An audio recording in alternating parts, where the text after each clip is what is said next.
Saya berkali-kali memberi contoh. Orang yang ditangkap KPK akan bilang 1 tambah 1 2. KPK-nya juga bilang 2. Rivalitas dalam politik, Pak Prabowo ya bilang 2, Pak Jokowi juga bilang 2. Orang yang zaniah, yang lonte pun akan bilang 2. Muftinya juga bilang 2. Ketua MUI-nya juga bilang 2. Artinya gini, kebenaran yang absolut adalah kebenaran yang siapapun akan meyakini seperti itu. Seperti 1 ditambah 1 2. Kamu punya musuh bilang 2.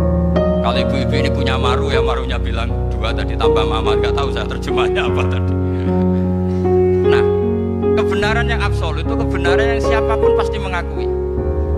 Dan uniknya begini, saya kalau saya pernah ngaji acara himmah, acara pondok sarang di Demak. Kalau kamu bilang 1 ditambah 1 menjadi 2, untuk mengatakan 2 itu kamu butuh hadiah enggak? Mereka semua jawab enggak. Kita semua juga saja mengatakan tembok itu putih. Kenapa? Karena memang putih. Kita mengatakan 1 tambah 1 2 karena memang kita tanpa presentasi dapat hadiah, dapat penghormatan. Kenapa untuk mengatakan Allah itu Tuhan kita butuh surga? Memangnya kalau tidak ada surga Allah tidak jadi Tuhan? Ini problem orang soleh-soleh yang terlalu pesimis. Makanya nanti orang-orang soleh itu masuk surganya berat.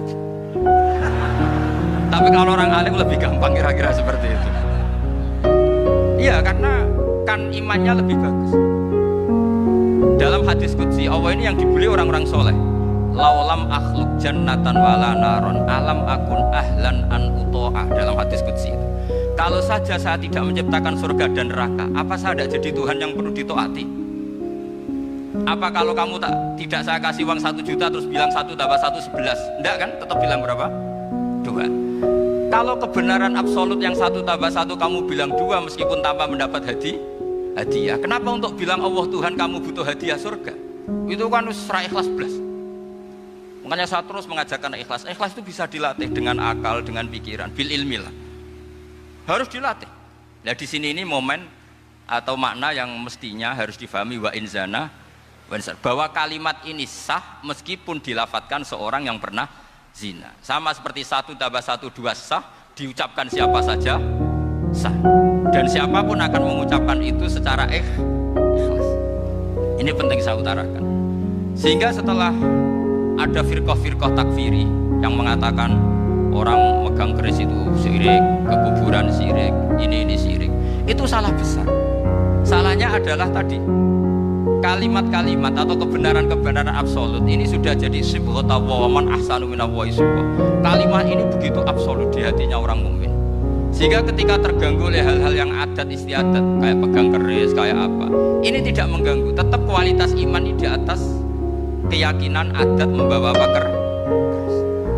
Kalau orang membawa keris menjadi syirik karena percaya sama makhluk. Orang misalnya kejawen kalau nggak bawa keris nggak nyaman. Orang kota itu kalau nggak bawa ATM juga nggak nyaman. Itu tidak dihukumi syirik. Kamu pergi lupa bawa HP nyaman enggak? Enggak, kenapa tidak dihukumi syirik?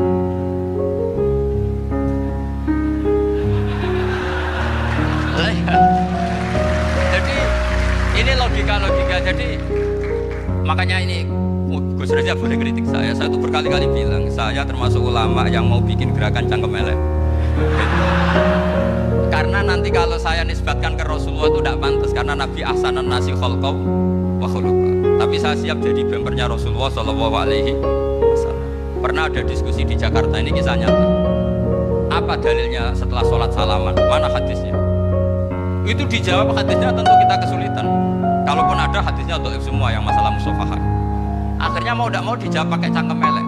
Boleh nggak kamu setelah salam nyalain HP yang off? Boleh. Boleh nggak ke kamar mandi? Boleh. Oh berarti kencing boleh, nyalain HP boleh. Yang nggak boleh itu ingat Allah. Kata. Karena mereka mengkritik wiridan, kritik salam. Akhirnya mikir deh. Ada nggak hadisnya orang setelah sholat nyalain HP? Nggak ada kan? Tapi mereka nyalain HP nggak hambatan. Tapi untuk salaman masalah. Ke kamar mandi boleh. Tapi untuk wiridan enggak boleh. Akhirnya mereka sadar, oh iya. Lama-lama dibisi gini yang kelompok itu. Kamu itu korban aliran supaya kamu gak ingat Allah, ingatnya HP-nya. Sehingga orang wiridan kamu kritik, orang nyalain HP tidak kamu kritik. Itu kelompok itu adalah kelompok orang-orang yang supaya orang Islam itu lupa Tuhannya. Itu gerakan cangkem elek, tapi jadikan orang sadar.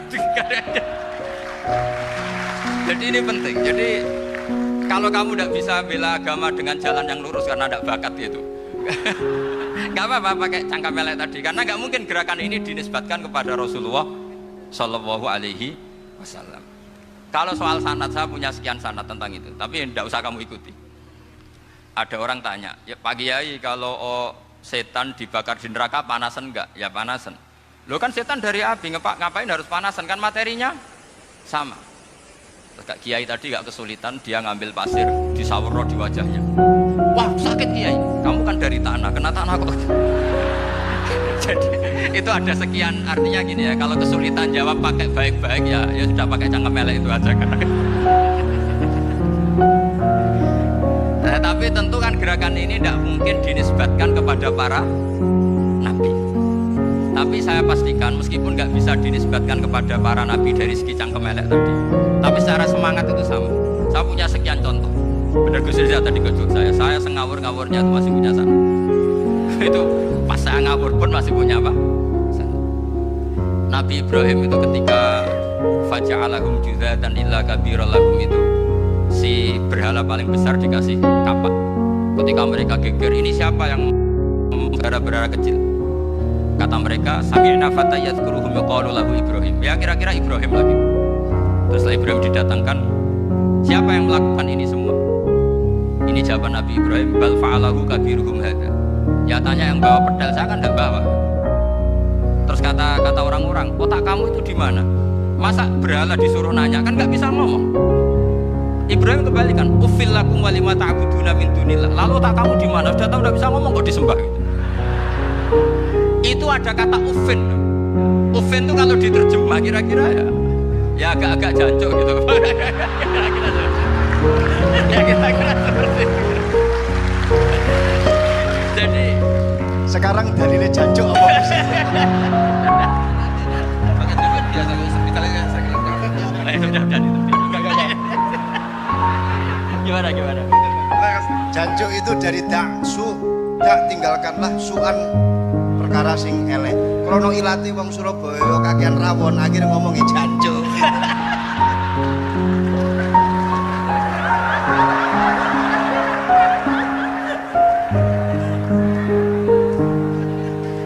Jadi mulai dulu melawan kebatilan itu harus pakai logika yang vulgar. Karena memang nggak mungkin dengan bahasa pria itu nggak mungkin. Dan ini penting saya utarakan. Nah, kalau nanti nggak mungkin dinisbatkan kepada Rasul karena Nabi adalah ahsanan nasi khalqa wa khuluqa, kita yang ngambil alih saja. Gus Reza, saya, Gus Kausar ini cara cangkem elek kan pantes. Luas.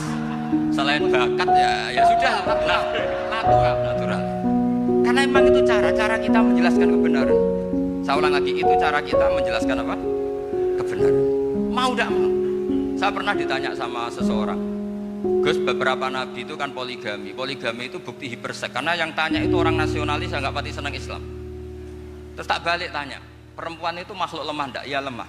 Kalau nolong lama satu itu gimana? Ya baik. Kenapa nolong dua jadi tidak baik? Harusnya kalau nolong tiga tidak baik. Tapi saya tidak dukung poligami. Nah, ini cerita saya. Setidaknya mereka jadi ingat. Saya itu pernah ditanya agak-agak orang ateis, dia benci Islam, tapi meneliti Islam. Pertanyaan kedua, kenapa dalam perang itu seakan-akan Nabi itu perampok, hartanya orang kafir disita kemudian menjadi ghanimah, itu kan kayak ngerampok. Terus saya tanya gini, kalau ada penjahat ke rumah kamu kemudian pakai senjata api, setelah kamu ringkus, itu senjata api kamu kembalikan apa kamu sita? Oh ya saya sita, kalau tak kembalikan dipakai ngerampok lagi. Ya sama seperti itu, kalau kekuatan mereka dikembalikan akan dipakai kekuatan mereka lagi. Jadi ya lagi-lagi ini kemenangan orang serius. Karena nanti guyonnya sudah ditekno sama Gus Safa sama Gus Riza. Nah kenapa saya ngajar begitu rileks, begitu santai? Karena pikiran saya sudah makin dalam ulama akal sehat jika kebenaran tidak bisa ngomong kebenaran mudah diterima. Saya itu pernah ngaji berkali-kali di Jogja di mana-mana, sampai ada buku seorang dokter nulis tesisnya itu bangga lagi menjadi muslim setelah ngaji saya itu. Karena saya menerangkan itu ringan, orang Islam itu harus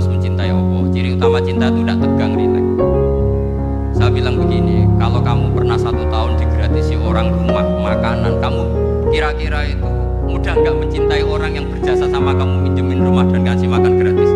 Mudah kan? Apalagi kita ini mudah mencintai orang yang minjemin mobil 1 tahun, ngasih rumah 1 tahun, apalagi selamanya.